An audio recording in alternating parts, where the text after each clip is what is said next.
করেছে, যারা ওকে টেনে আনছিল তাদের উপরে বর্বর গুলি চালিয়েছে, ভাগ্যিস ওদের গায়ে লাগেনি।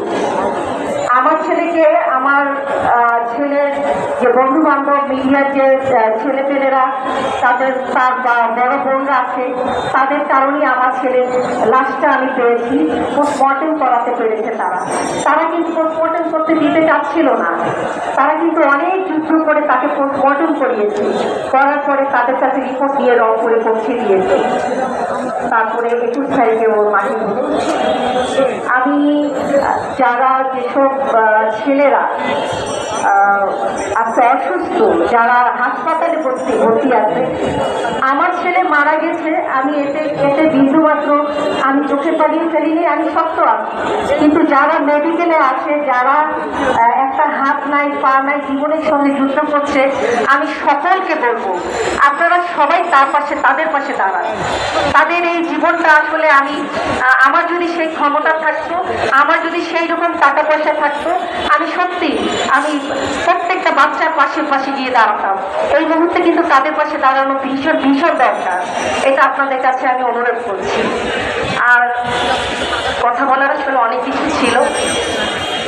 হ্যাঁ, আমি অনেক কথা বলার ছিল, সবার বক্তব্য অনেক কিছুই চলে এসছে। আর আমি কিন্তু এর আগে একটা সাক্ষাৎকারে বলেছিলাম যে তখন হাসিনা ছিলেন, তখন আমি বলেছিলাম এই সরকার তো বিচার দিতে পারবে না।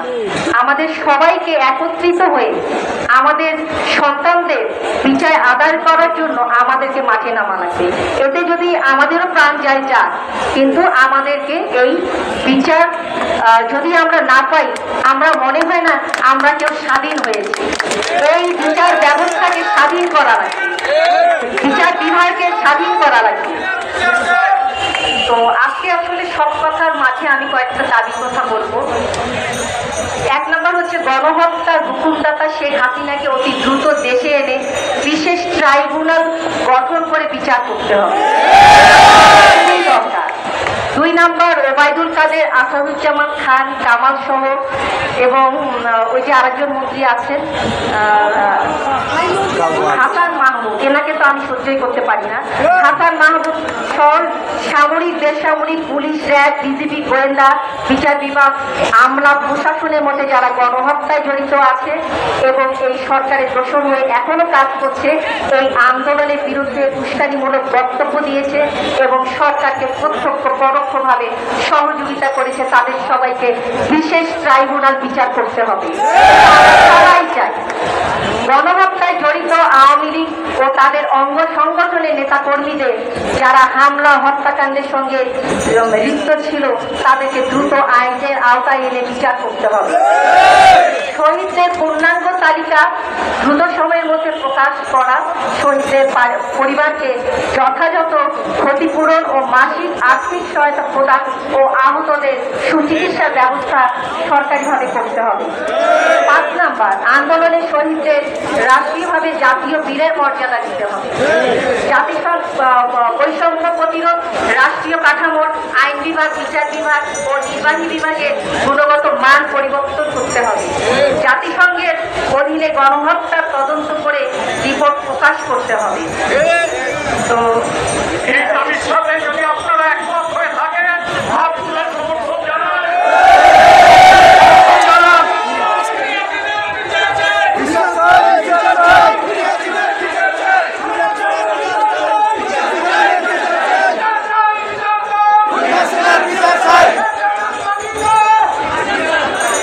আজকে যারা ছাত্ররা আছো, এখানে যারা জনতাও আছেন, তাদের সবাইকে আমি বলবো আর যেন কোনো মৃত্যু না হয়, আর কোনো মৃত্যুর মিছিল আমরা দেখতে চাই না। আমরা এই বিচারটাকে আমরা সঠিকভাবে এগিয়ে নিতে চাই, যত দ্রুত সম্ভব এই বিচার চাই। আল্লাহ হাফেজ। শহীদদের বিচারে দাবিতে, শহীদ মিনারের শহীদের বিচার দাবিতে আজকে খুবই দুঃখ ভারাক্রান্ত হৃদয় নিয়ে আপনাদের এখানে উপস্থিত হয়েছি।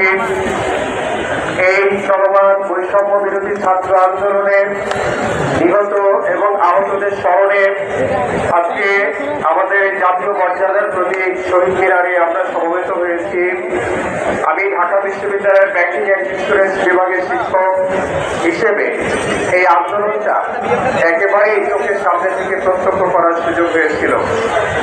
আমি অবাক বিস্ময়ে লক্ষ্য করলাম এই ঢাকা বিশ্ববিদ্যালয়ের মল চত্বরে এই গত জুলাই মাসের 15 তারিখে আমাদের নিরীহ ছাত্র জনতা যখন মিছিল করছিল, আন্দোলন করছিল অধিকার আদায়ের জন্য, সেখানে সরকারি পেটুয়া বাহিনী ছাত্রলীগ তারা কিভাবে অতর্কিত হামলা চালালো, আমার ভাই বোনদের রক্ত ঝরালো, যেটা আমরা চোখের সামনে প্রত্যক্ষ করেছি। এরপরে প্রত্যেকটা দিন এমন কোনো দিন নাই এই পুলিশ স্বৈরাচার হাসিনা আমার মায়ের বুকে, আমার ভাইয়ের বুকে, আমার সবচেয়ে বুকে গুলি চালায়নি। এরকম কোন দিন আমরা 5ই আগস্ট পর্যন্ত আমরা দেখি নাই। সুতরাং প্রত্যেকটা দিন কিন্তু সে হচ্ছে খুনের নেশায় এত রক্ত হয়েছিল যে সে খুনি, সে হচ্ছে রক্ত না ধরলে তার হয়তো খুবই বাঁচত না, তার হয়তো খুবই আসত না। এরকম একজন খুনি স্বৈরাচার যারা হচ্ছে আমাদের এই ভাই বোনদের রক্তে বিদায় দিয়েছে। কিন্তু এতে আমরা খাদ্য নয়, আমরা ন্যায্যহীন ভাষায় বলতে চাই তাকে দ্রুত ফিরিয়ে আনা হোক। আমাদের এই যে মায়েরা বোনেরা যে বক্তব্য রাখলেন, যে দাবি দাওয়া পেশ করলেন, আমরা ঢাকা বিশ্ববিদ্যালয়ের সাধারণ শিক্ষক সমাজ এর সাথে একাত্মতা পোষণ করছি এবং যে কোনো পর্যায়ে সহযোগিতার জন্য আমরা আশ্বাস রাখছি। আমরা পত্রপত্রিকায় লিখবো, আমরা গণমাধ্যমে লিখবো, আমরা সাক্ষাৎকার লিখবো, আমরা এই শহীদ আবু সাইদ থেকে শুরু করে যত শহীদ হয়েছে প্রত্যেকের জন্য আমরা কবিতায় কবিতায় ছড়িয়ে দেবো। এই শহীদ মিনারের প্রতিটি বিন্দু, প্রতিটি পদক্ষেপ এখানে আমরা পড়িয়ে তুলবো। আরেকটা বিষয় বলতে হয়, যারা এখানে শহীদ হয়েছেন তাদের তো বটেই, যারা হচ্ছে আহত হয়েছেন, আমি এখানে অনেক সময় ধরে এখানে অপেক্ষা করছি, প্লাকার্ডে মরে গেছে। দেখুন তাদের কি অবস্থা, কারো চোখ চলে গিয়েছে, কারো হাত চলে গিয়েছে, কারো হচ্ছে পা চলে গিয়েছে, তারা সারা জীবনের জন্য পঙ্গুত্ব বরণ করেছে। এবং দেখুন সোশ্যাল মিডিয়াতে আমি এটাও দেখেছি, একজন ভাই সে চোখ হারিয়েছে, কিন্তু সে বলছে দেখুন আমার তো শুধুমাত্র চোখ হারিয়েছে, যে জীবনটাই দিয়েছে তার তুলনায় এতে আমার কিছুই না। এই যখন আমাদের হচ্ছে স্যাক্রিফাইসের লেভেল, আমরা কখনোই আর কিছু বা হবো না। আমরা এই পুলিশ স্বৈরাচার হাসিনা এবং হচ্ছে তার যারা দোষর ছিল, এখনো যারা হচ্ছে প্রেতাত্মা ঘুরে বেড়াচ্ছে বিভিন্ন জায়গায়, এদের শাস্তি, এদের বিচার নিশ্চিত না করা পর্যন্ত আমরা ঘরে ফিরে যাবো না। হবে আমরা প্রত্যেক দিন এই বিপ্লবটাকে পাহারা দেওয়ার জন্য রাস্তায় আসি এবং থাকবো। আমাদের কোনো ঘুম নেই, আমরা কিভাবে আমার মায়ের বুক খালি করেছে সেই মাকে ক্রন্দনরত অবস্থায় রেখে আমরা ঘুমাতে পারি না, আমরা খেতে পারি না, আমরা হচ্ছে আনন্দ উল্লাস করতে পারি না। আমরা প্রতিটি পদে পদে এখানে যারা আমার ভাই আছেন, যারা বোন আছেন, যারা আহত নিহত হয়েছেন, তাদের পরিবারের প্রতি আমার সমবেদনা, আমরা আপনাদের পাশে আছি। একটা বিষয় আমি যেহেতু অর্থনীতির ছাত্র, আমি একটা বিষয় একটু বলতে চাই, যেটা হচ্ছে দেখুন যারা হচ্ছে আহত অবস্থায় আছেন এদের পরিবারের সহযোগিতার জন্য একটা তহবিল গঠন করতে হবে। এই জন্য সরকারি কোষাগার থেকে টাকা আনার দরকার নেই। এই যে কালকে ধরা পড়েছে দরবেশ বাবা, দেখেছেন সে হচ্ছে দেখুন সে হচ্ছে ভণ্ড, একটা ছন্দ পেয়েছে, কিন্তু সে দাঁড়িয়ে টুপি রেখে ঘুরে বেড়াতো। আর সে যে ভণ্ড সেটা দেখার জন্য নবীর সুন্দর সে শেষ করে দিয়েছে। দাঁড়িয়ে টুপির সুন্দরী জুম্বাসে শেষ করে সে নৌকায় করে, ভাঙা নৌকায় করে পালিয়ে যাচ্ছিল। আমরা তাকে দূরে আসতে বাধ্য হয়েছি, আমরা প্রস্তুত হয়েছি। এই দরবেশ থেকে শুরু করে আরো যে সমস্ত গোষ্ঠী আছে, এদের যে তাদের কাছে যে রাষ্ট্রীয়ভাবে লুটপাটের যে অর্থ আছে, তার যদি একটা অংশ বিশেষ দিয়ে আমরা এই আহত 21-এর মুক্তিযোদ্ধা যারা আছেন, আহত মুক্তিযোদ্ধা, ছাত্র শিক্ষক যারা আছেন, জনতা আছেন, তাদের পরিবারের সহায়তার জন্য একটা তহবিল গঠন করার জন্য সরকারের কাছে উদাত্ত আহ্বান জানাচ্ছি। এবং সেই তহবিল থেকে যে অর্থ আসবে সেটা এই পরিবারের মধ্যে সুষ্ঠুভাবে বিনিবন্টন করে দিতে হবে।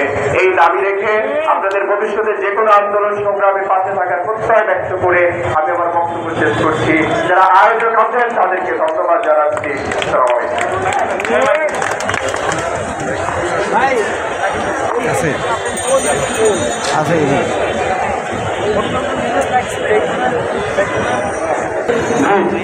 আমরা আরেকজন ঢাকা বিশ্ববিদ্যালয়ের শিক্ষকের বক্তব্য শুনবো। তার আগে আমরা দুজন শহীদের বক্তব্য শুনতে চাই।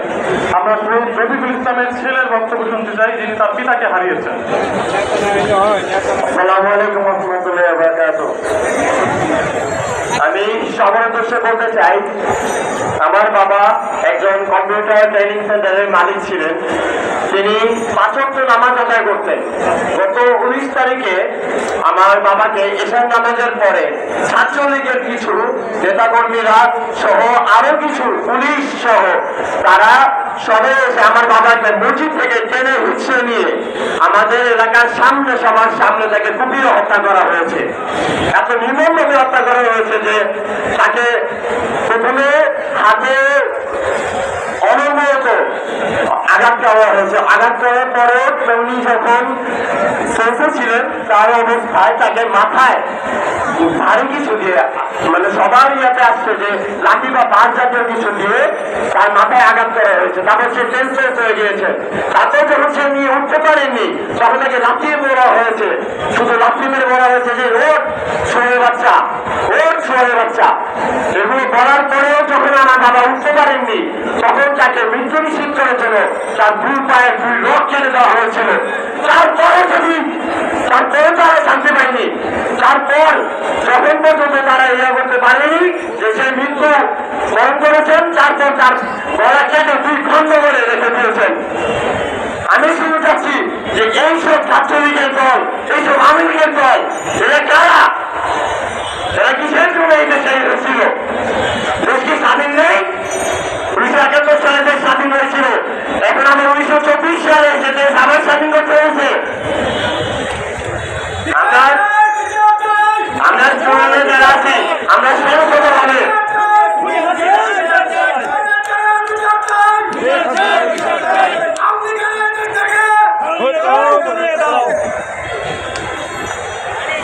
আমার বাবা যেভাবে সবার সাথে মিলেমিশে থাকতো, সবার সাথে সুন্দরভাবে আচরণ করতো আমাদের এলাকার ভিতরে, এছাড়াও বাহিরে যারা আছে সবাই আফসোস করেছে যে এত ভালো একজন মানুষকে কেন মেরে ফেলা হয়েছে এভাবে নির্মম ভাবে। আমি শুধু একটাই কথা বলতে চাই, আমার সবার কাছে একটাই আবেদন যে খুনি হাসিনার আমার বিচার চাই। খুনি হাসিনার ফাঁসি হোক, খুনি হাসিনার ফাঁসি হোক। আমি বলে আমার বক্তব্য শেষ করছি এবং সবাই দোয়া করবেন যেন আমার বাবা জান্নাত নসিব হয় এবং আমাদের যারা শহীদ ভাইরা আছে তাদেরকেও যাতে আল্লাহ জান্নাত নসিব করে। আমিন।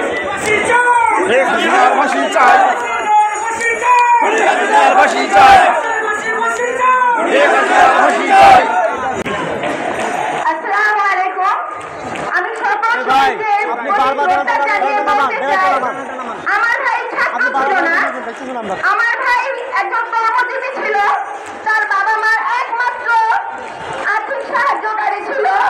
সে আমার ভাই ছাত্রদের সাথে সহায়তায়, ছাত্র আন্দোলনের সহায়তায় রাজপথে নামে।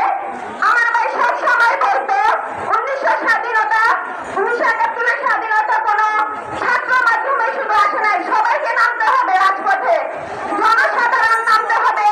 তাই আমরা দেখেছি যে ছাত্রদের সাথে শিক্ষক, অভিভাবক এবং অনেকজন রাজপথে নেমেছিল এই 2024 সালে। যার কারণে হয়তোবা এবারও ছাত্রদের এবং জনসহায়তা আমরা স্বাধীনতা আবারও ফিরে পেয়েছি। কিন্তু এর মাঝে শুধু ছাত্ররাই শহীদ হন নাই, তার মাঝে অনেক কর্মজীবী ভাইও শহীদ হয়েছেন। আমি সেই এক অভাগা বোন যার আমার ভাইকে রবিবার সন্ধ্যা 5:30টার দিকে আমার ভাইকে কাজলা মিছিলের মাঝখানে বুলেট ছোড়া হয়, যার বুকের কলিজা ভেদ করে বের হয়ে গেছিল কলিজা থেকে আমার ভাইয়ের বুলেট। আমার ভাইকে ঢাকা মেডিকেল নেওয়ার পথে আমার ভাই মারা যায়। সবচেয়ে মর্মান্তিক বিষয় হলো এর গত 15 তারিখ আমার বাবার ঋণ করানো হয় হাজারকে। আমার বাবাকে আমরা বলতেও পারি না যে আমার ভাই আর দুনিয়ায় নেই। আমরা হসপিটালে পৌঁছাই, এর আগে আমার ভাইকে স্টুডেন্টরা জোর করে লাশ বাসায় নিয়ে আসে, কারণ ওই সময় তাদের ধারণা লাশ গুম হচ্ছিল। তো আমরা যাওয়ার পর লাশ আর পাইনি, শুনতে পাই ভাই মারা গেছে, বাসায় অ্যাম্বুলেন্সে নিয়ে যাচ্ছে। 2 ভাই বোন, ছোট একটা ভাই আছে, আমিও ছোট। তার চিৎকার করতে করতে বাড়িতে পৌঁছাই। পৌঁছানোর পরে 2 দিন পরে আবার ঢাকা মেডিকেল আসি, কারণ তার ডেথ সার্টিফিকেট আমরা পাইনি। ঢাকা মেডিকেল থেকে আমাদের ডেথ সার্টিফিকেট দেওয়া হয়নি। তো আমরা যখন তাদের এই কথা বলি, আসাদ সাহেবের সাথে কথা বলি, ব্রিগেডিয়ার আসাদ সাহেব আমাদের জানান যে সরকার এটা অনুমোদন লাগবে, কারণ ওনার লাশের পোস্টমর্টম করা হয়নি। এই মুহূর্তে এত এত লাশের পোস্টমর্টমের কথা তারা চিন্তা করতেছেন, অথচ ঢাকা মেডিকেলে ভর্তির কাগজের প্রমাণ সহ তাকে আমি দিয়েছি, তার কাছে অ্যাপ্লিকেশন জমা করেছি, কিন্তু কোনো ফলাফল আমাদের এখনো হাতে আসেনি। তিনি এখনো আমাদের আশ্বাস দিচ্ছেন সরকার অনুমোদন দিলেই তিনি আমাদের ডেথ সার্টিফিকেট দিবেন। আমার ভাই সব সময় বলতো, আমি যদি শহীদ হই আমার সন্তানদের শহীদদের সন্তান বলবে সবাই, কারণ আমার মা আমার ভাইয়ের ওয়াইফ বাধা দিত, তুমি এই মিছিলে আসছিল না। আমার ভাই বলতো না, এভাবে করলে তো 1971 সালে স্বাধীনতা আসতো না, ঘরে বসে যদি থাকতাম। আমার ভাই তাই প্রতিনিয়ত এই মিছিলে যোগদান করে, এবং আমার ছোট ভাইও এই আন্দোলনে ছিল, কারণ সেই শিক্ষার্থী অনার্স থার্ড ইয়ারে ইকোনমিক্সের সাবজেক্ট নিয়ে আছে। আমি লয়ের স্টুডেন্ট, এবার ফাইনাল ইয়ারে আছি। তো আমাদের সবারই, আমাদের তিনো ভাই বোনেরই এই ছাত্র আন্দোলনের সমর্থন ছিল, আমরা সরাসরি সম্পর্কিত ছিলাম। কিন্তু তারই মাঝে আমার বড় ভাইটাই মারা গেল, যে কিনা ছাত্র নয় কিন্তু কর্মজীবী একজন মানুষ, যে কিনা আমাদের পরিবারের সফল পুরো পরিবারের কর্মী ছিল। সে আজকে এই দুনিয়ায় নেই। সবাই আমার এই শহীদ ভাইয়ের জন্য দোয়া করবেন, আর আমি চাই আমার ভাইয়ের রাষ্ট্রীয়ভাবে মর্যাদা দেওয়া হোক। ছাত্রছাত্রীর পাশাপাশি যে কর্মজীবী ভাইয়েরা মারা গেছে, আশেপাশে অনেক কর্মজীবী ভাই মারা গেছে, তাদের একটা লিস্ট করে তাদেরও শহীদদের মর্যাদা দেওয়া হোক রাষ্ট্রীয়ভাবে। এবং আমার ভাইয়ের শত শহীদের প্রতি শ্রদ্ধা বিনিময় জানিয়ে আমি এখানেই শেষ করছি। জনগণের গণতান্ত্রিক মৌলিক অধিকারের সুরক্ষা দেয়। আমাদেরকে এই কারণে সমস্ত প্রশাসন ঢেলে সাজাতে হবে। জানেন আপনারা পুলিশের বিদ্রোহের কি কারণ ছিল? পুলিশ ছিল সবচাইতে নির্যাতনকারী, জীবনকাল গত আন্দোলনের মধ্যে তাদের মতো ফাঁসির মতো গুলি করে মারতে দেখে আমরা বিগত দিনে বিশ্বযুদ্ধ সহ যতগুলো ঘটনা দেখেছি কোথাও দেখেছি। আমি পুরো পুলিশ বাহিনীকে একসাথে দোষারোপ করছি না, কিন্তু পুলিশের যারা কর্তা ছিলেন, যারা ওই ক্ষমতা ব্যবহার করে নিজেদের আগের কথা বলার চেষ্টা করেছেন, যারা এই স্বৈরাচারের সাথে আপোষ করেছেন, খেয়াল করবে স্বৈরাচার যখনই ক্ষমতা পাকাপোক্ত করতে চায় তখন একদিকে জনগণকে বিভক্ত করে। এই শাসনই একমাত্র উপায়। মানুষ কিছু করে না, মানুষ কিছু করবে না। যেমন এক আগে প্রচার করা হয়েছিল, ছাত্ররা যুবকরা ওরা তো কেমন নিজেদের কথা বলে, সেই যে 69 আন্দোলনের যুবক তারা তো এখন যায়। এখন যারা আছে তারা চাকরির খোঁজে কেবলমাত্র ফেসবুক ইন্টারনেটের মধ্যে থাকে, তারা জনগণের জন্য কিছু ভাবে না। মানুষ কষ্ট হয়ে গেছে, মানুষ এখন আন্দোলন করে না, কিন্তু এইবার ছাত্র যুবকরা আন্দোলন করে ইতিহাস তৈরি করে দেখিয়েছে। তারাই এখন পর্যন্ত এই দেশের গণতান্ত্রিক আন্দোলন এবং শোষণ মুক্তির আন্দোলন, নতুন বাংলাদেশ গড়ে তোলবার আন্দোলনের প্রধান ব্যবসায়। আমি তাদেরকে অভিনন্দন জানাই। তার সাথে সাথে বলি, এই যে বিশাল একটা যজ্ঞ পুলিশ বাহিনীর কনস্ট্রাকশন করতে হবে, বিজিবিসি করতে হবে, আইনের মধ্যেও অভ্যুত্থানের কুল প্রচেষ্টা করা হয়েছিল, সেগুলোকে নতুন করে সাজাতে হবে। আর সমস্ত জায়গাতে ঢুকে আছে যত সব স্বৈরাচারের দোষর একটা একটা করে বিশদ করে দেওয়ার মতো সমস্ত জায়গা পরিষ্কার করে, তবেই আমরা নতুন দেশ করতে পারি। আমরা সবাই বলি, আমরা কি লড়াই করেছি কেবল একটা দল চলে যাবে আর একটা দল ক্ষমতায় আসবে সেজন্য, নাকি আমরা পুরো সমাজের গুণগত পরিবর্তন চাই? এই যে স্বৈরাচার যেন আমার প্রত্যাবর্তন করতে না পারে, তার জন্য সবথেকে বড় কাজ করতে হবে। আমি আপনাদের সবাইকে ভাবতে বলবো, আমি জানি আমার মতো আপনাদের সবার মধ্যেও এই যে এত মানুষের রক্তদান, আমাদের কারোর সামনে ওই রক্তের দাগ এখন শুকায় না, টকটক করে জলে আমাদের বুকের মধ্যে পাঁচনের মধ্যে ব্যাপার অনুভব করি। আমরা বুঝি কত কষ্ট, কত নির্যাতন সহ্য করে আমরা এই জায়গায়। তারপরে আমি বলি, আমাদের আন্দোলনের প্রাথমিক বিজয় হয়েছে, কিন্তু আমাদের পরবর্তী বিজয় কিসে হবে? যদি আমরা সত্যি সত্যি শিক্ষার্থীরা যে বলেছেন নতুন বাংলাদেশ করবেন, সেই বাংলাদেশ, এবং সেই বাংলাদেশ গড়া মানে খুবই সুচারুভাবে বুঝে শুনে বাংলাদেশকে পুনর্গঠন করা। কি হতে পারে যাতে স্বৈরাচার আবার ফিরে না?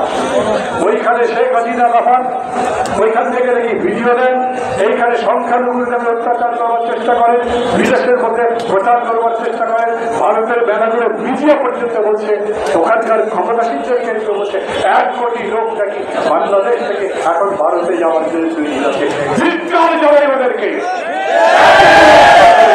এতগুলো বছর ধরে বাংলাদেশে গণতন্ত্রের মুক্তির পথ ওরা বন্ধ করে রেখেছিল, এতগুলো বছর ধরে তারা স্বৈরাচারকে মদত দিয়ে গেছে। ওই সমস্ত ভুলরুকি করবার চেষ্টা করবেন না। বাংলাদেশের জনগণ জেগেছে, আপনারা কে কথা বলো কিছু আসতে যায় না। এই মানুষ যদি এক থাকে তাহলে কোনো পরাশক্তি অন্যায় কোনো দাবির সাথে আমরা মাথা রক্ষা করবো না। আমরা একটা জিনিস চাই, জনগণের ক্ষমতা জনগণের কাছে ফিরে দেওয়া হোক। ওই কথা আওয়ামী লীগও বলতো, এই কথা জনগণ সকল ক্ষমতার উৎস, এটা আমাদের কনস্টিটিউশনের মধ্যে লেখা ছিল। তারপরেও এরা এত বছর 15 বছর ধরে জনগণের সমস্ত আশাকাঙ্ক্ষা পদদলিত করে, নির্যাতন করে, খুন জখম গুম সব কিছুর মধ্যে দিয়ে ক্ষমতায় থাকতে পেরেছে। ওই গুলি যথেষ্ট নয়। সত্যি সত্যি জনগণকে যদি ক্ষমতায়ন করতে হয় তাহলে ক্ষমতার বিকেন্দ্রীকরণ করে। এমন হতে পারবে না ঢাকা থেকে 1 লোক কথা বলবে আর সারা দেশ সেই কথাই চলবে। সিস্টেম এমন করতে হবে যাতে প্রতিটি জায়গায় ক্ষমতার কেন্দ্র তৈরি হতে পারে। যারা কেন্দ্রকে যেমন সহযোগিতা করবেন তেমনি কেন্দ্রের কোনো ধরনের বাড়াবাড়ি প্রতিরোধ করতে পারবেন। আমি বলবো দ্বিতীয় পর্যায়ে, যেটা বাংলাদেশকে পুনর্গঠন করবার পর্যায়ে, যেটা বাংলাদেশকে নতুন বাংলাদেশ বাড়াবার পর্যায়ে, সেই লড়াইও দীর্ঘস্থায়ী। অধৈর্য হবার কিছু নাই। আমি কোনো কোনো বন্ধুকে বলি, যদি এই ছাত্ররা না থাকতো, যদি শেখ হাসিনার এত দম্ভ না হতো, এত অহংকার না করতেন, ছাত্রদের শিক্ষার্থীদের দাবিকে এরকম করে উপেক্ষা করবার চেষ্টা না করতেন, এই আন্দোলন যদি এইরকম করে গড়ে না উঠত, তাহলে তো সম্ভবত নির্বাচন হতো আবার 4 বছর পর। 4 বছর অপেক্ষা করে থাকতেন। আর এখন এত বড় রক্তক্ষয়ী সংগ্রামের পরে আপনারা 1টা বছর অপেক্ষা করতে পারবেন না, 2টা বছর অপেক্ষা করতে পারবেন না। এই অধৈর্যের জায়গা নাই। আমরা বলি যে সংস্কার আমরা চাই, যে রাষ্ট্র আমরা গঠন করতে চাই, সেই গঠন করবার পথে এখন যে অন্তর্বর্তী সরকার আছে সেটা হচ্ছে একটা সিঁড়ি। সেই সিঁড়িতে পা দিয়েই আমরা একটা গণতান্ত্রিক রাষ্ট্র করবো, একটা মানবিক রাষ্ট্র করবো, একটা কল্যাণ রাষ্ট্র করবো। মানুষের জন্য যেই রাষ্ট্র কাঙ্ক্ষিত, মানুষ যে রাষ্ট্রের জন্য এত জীবন দিয়েছে, রক্ত দিয়েছে, সেই রকম রাষ্ট্র করবো। সবাই মিলে আমরা সেই পথে থাকি এবং সেই লক্ষ্যে আমি খুব স্পষ্ট করতেই বলতে চাই, আমি ব্যক্তিগতভাবে আমার দলের পক্ষ থেকে, আমাদের জোট গণতন্ত্র মুক্তের পক্ষ থেকে আমরা এই সরকারকে এই কাজে সহযোগিতার অঙ্গীকার করেছি। একই সঙ্গে বলি, এই অঙ্গীকার মানে আনরিজার্ভ নয়। এই অঙ্গীকার করবার পরে আমাদের চোখকান করা, যেখানে যেখানে দেখবো কাজের ব্যবসায় হয়েছে, যেখানে যেখানে মনে হবে ঠিক জায়গা মতো কাজ করতে পারছে না, সেগুলোর পরামর্শ তারা শুনবেন এই আশা করি। এখন পর্যন্ত যেরকম করে ইন্টারনেট মনিটরিং সহ সাইবার অ্যাক্টিভিটির উপরে ওই জিওলতার তার যে টিম বানানো হয়েছিল তাদের কর্তৃত্ব আছে, ভেঙে দেন। কোথায় কোথায় এগুলো আছে সব ভেঙে দেন। জনগণের জন্য গণতন্ত্রের পর সব দিক থেকে উন্মুক্ত করবার ব্যবস্থা করেন। আমি আবার বলি, ধৈর্য আমাদের ধরতে হবে। হতেই পারে যারা এখন ক্ষমতায় গেছে তাদের অনেক বড় রাজনৈতিক অভিজ্ঞতা নেই, তাদের কারো কারো কোনো রকম রাজনৈতিক অভিজ্ঞতা নেই, কিন্তু তারপরেও আমরা মনে করি তার একটা অঙ্গীকার থেকে এসছে, সেই অঙ্গীকার বাস্তবায়ন করবার চেষ্টা করছেন। যারাই তাদের কাছে যাচ্ছেন তাদেরকে তারা বলছেন, আমরাও তো তোমরা যে দাবি করছো সেই দাবি বাস্তবায়ন করবার জন্যই এই লড়াই করছি, এইখানে আসি। আমরা সেই কাজটাই করব। আমরা চাই নতুন বাংলাদেশ গড়ার কাছে আমরা সবাই মিলে ঐক্যবদ্ধ থাকি। যেমন ডক্টর ইউনূস বলেছেন, পুরা দেশ পুরা জাতি একটা পরিবার। সবাই মিলে হবে তা না, যারা 2 দিন আগে ক্ষমতা থেকে চলে গেল তাদের নিয়ে পরিবার বানাতে পারবে না। কিন্তু পরিবার বাকি দুষ্ট লোক বাদ দেয়। আপনার সংসারের মধ্যে 5টা ভাই থাকলে তার মধ্যে একজন যদি দুশ্চরিত্র হয়, খুবই হয়, তাহলে তাকে আপনি সাথে রাখেন না। বাকি দাঁড়িয়ে সবাই ঐক্যবদ্ধ হবে, আগামী সেই স্বপ্নের বাংলাদেশ, নতুন বাংলাদেশ গড়ে তুলতে পারি, এই কামনা করে আমি আমার বক্তব্য শেষ করছি। খোদা হাফেজ। আগে বলতে চাই আসসালামু আলাইকুম। এই স্যারকে ধন্যবাদ আমার সুন্দর আয়োজন করার জন্য। সংগ্রামী বন্ধুগণ, শহীদ কাউসার আমার বন্ধু মানুষ ছিল। সে কবি নজরুল কলেজের অর্থনীতি বিভাগের মেধাবী শিক্ষার্থী, মাস্টার্স অধ্যয়নরত। জগন্নাথ বিশ্ববিদ্যালয়ের সাথে সংহতি জানিয়ে সোহরাওয়ার্দী কলেজ, কবি নজরুল কলেজ এবং জগন্নাথ বিশ্ববিদ্যালয়ের শিক্ষার্থীরা যখন জগন্নাথ বিশ্ববিদ্যালয়ের সামনে অবস্থান নিতে চায়, তখন গত 20 তারিখে বর্বর পুলিশ বাহিনী, ছাত্রলীগ, গুন্ডা যুবলীগ এবং সন্ত্রাসী আওয়ামী লীগের সহায়তায় আমাদের উপর নির্মমভাবে গুলি করে। লক্ষ্মীবাজারের রাস্তায় আমাদের 8 জন ভাই শাহাদাত বরণ করে, তার ভিতরে অন্যতম ছিল শহীদ কাউসার। আমরা একই সাথে অবস্থান করেছিলাম। যে ট্যাক্সের টাকা দিয়ে বন্দুকের গুলি কেনা হয় আমার দেশের মানুষকে রক্ষা করার জন্য, যে দেশের মানুষের টাকা দিয়ে পুলিশকে বেতন দেওয়া হয় আমার দেশের মানুষের জানমালের নিরাপত্তা দেওয়ার জন্য, যে দেশের টাকা দিয়ে বন্দুক কেনা হয় দেশকে বহিঃশত্রুর আক্রমণ থেকে রক্ষা করার জন্য, সেই দেশে ট্যাক্সের টাকার বন্দুকের গুলিতে আমার বন্ধু মেধাবী শিক্ষার্থী শাহাদাত বরণ করেছে। বাংলাদেশ থেকে আওয়ামী লীগ নামক সন্ত্রাসী সংগঠনের নাম মুছে দিতে হবে। সন্ত্রাসী রাজত্ব কায়েম করতে চায়, আবার প্রতি বিপ্লবের স্বপ্ন দেখে। আপনারা কি প্রতি বিপ্লব হতে দেবেন? আপনারা কি আবার বাংলাদেশকে ফ্যাসিবাদী রাষ্ট্রে পরিণত হতে দেবেন? আপনারা কি আবার আপনার মায়ের কোলকে খালি করে দিবেন? সবার কাছে উদাত্ত আহ্বান, আসছে 15 তারিখ যদি খুনি শেখ হাসিনার নেতৃত্বে আওয়ামী সন্ত্রাস বাহিনী, যুবলীগ, ছাত্রলীগ বাংলাদেশে কোন ধরনের জঙ্গি তৎপরতা চালাতে চায়, যদি আমাদের দেশের সাম্প্রদায়িক সম্প্রীতি নষ্ট করতে চায়, আপনারা কি বসে থাকবেন? আপনারা কি শহীদ কাউসারের রক্তের উপর পাড়া দিয়ে দেশের সাথে বেইমানি করবেন? আপনারা সকল প্রকার চক্রান্তকে রুখে দেবেন। আপনারা দেশকে আবার জাহান্নামে পাঠাবেন না। এদের শহীদের রক্তের মধ্য দিয়ে এসেছে। সরকারের কাছে আহ্বান জানাই, প্রত্যেক শহীদকে রাষ্ট্রীয় শহীদের মর্যাদা দিয়ে তাদের পরিবারের ভরণ পোষণ দিতে হবে। এবং আরো একটি ছোট্ট আবেদন, শহীদ কাউসারকে রাতের বেলায় নির্জনে কবর দেওয়া হয়েছে, কারণ এলাকার সন্ত্রাসী আওয়ামী লীগ জঙ্গি গোষ্ঠী মাইকিং করতে দেয় না এবং বড় করে জানাজার আয়োজন করতে দেয় নাই। ফেনীতে গিয়ে তার তদন্ত করতে হবে, যেসব আওয়ামী লীগ নেতা এর সাথে জড়িত ছিল, আমার ভাইয়ের জানাজা এবং দোয়া অনুষ্ঠান করতে দেয় নাই, তাদেরকে চিহ্নিত করে শাস্তির আওতায় আনতে হবে। বিদায় জানাচ্ছি। বাংলাদেশ চিরজীবী হোক।